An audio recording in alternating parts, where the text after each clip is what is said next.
மாணவர்களுக்கு 3 காரியங்கள் முக்கியம் இல்லையா? நீங்க என்ன பண்ணணும்? படிக்கும்போது படிப்பு தான் முக்கியம் இல்லையா? படிப்புல நீங்க வெற்றி அடைய வேண்டும். படிப்புல மார்க் குறைஞ்சா நீங்க டாக்டர் இன்ஜினியர் ஆகணுங்கிறீங்க, சீட்டு கிடைக்காது இல்லையா? அதனால கஷ்டப்பட்டு படிங்க.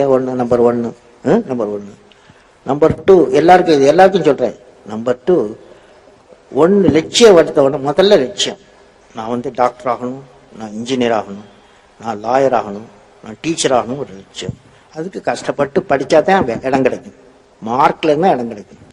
2வது உழைக்கணும், நெற்றி வேர்வை நிலத்தில் விழ உழைக்கணும், அப்பதான் மார்க் வரும்.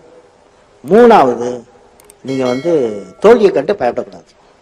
வாழ்க்கையில சில தோல்விகள் வரும், அப்ப பயப்படக்கூடாது. பெர்சிவரன்ஸ், கண்டினியூஸ்லி மஸ்ட் ட்ரை, வெற்றி காண வேண்டும். இந்த 3 செய்யணும்.